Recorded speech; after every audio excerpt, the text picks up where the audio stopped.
Donc maintenant, nous allons voir comment peindre une tête plombée. Les têtes plombées, on peut les utiliser brutes, coller un œil, mais c'est quand même bien de pouvoir les peindre, que ce soit pour des raisons de couleur, de protection du plomb par rapport à l'extérieur, et notamment dans le contact plomb leurre qui peut évoluer dans le temps. Si lorsqu'on laisse un plomb en contact avec un leurre pendant une année par exemple, il arrive que le leurre blanchisse un petit peu. Donc si on le protège avec une couleur ou une peinture, ça permet d'avoir quelque chose de beaucoup plus joli et de plus durable dans le temps.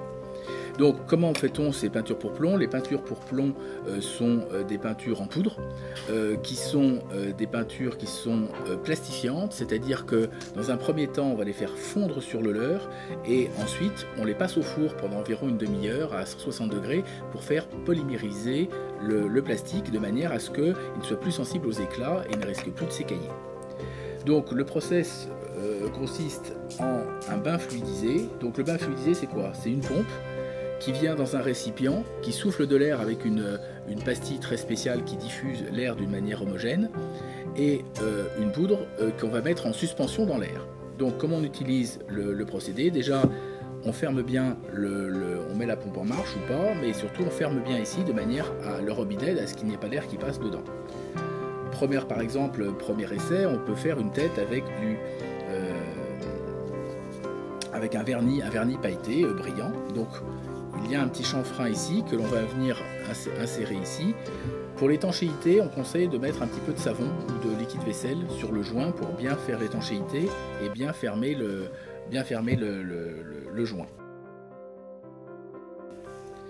Et ici, on allume la pompe et on commence à ouvrir le petit robinet progressivement.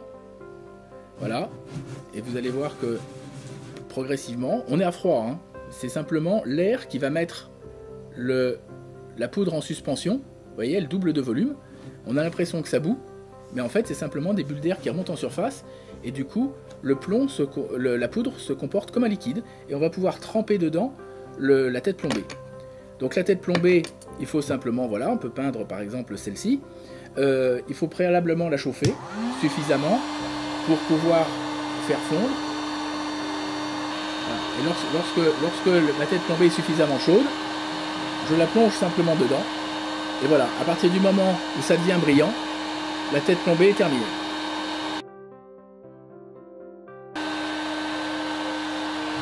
Je viens plonger dedans. Voilà, on voit que ça brille, donc la température était suffisante.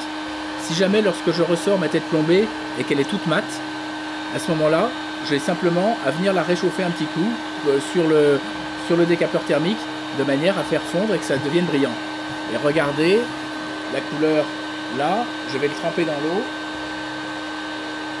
et ça prend tout de suite une couleur beaucoup plus vive. Dès que ça refroidit, ça prend une couleur beaucoup plus vive.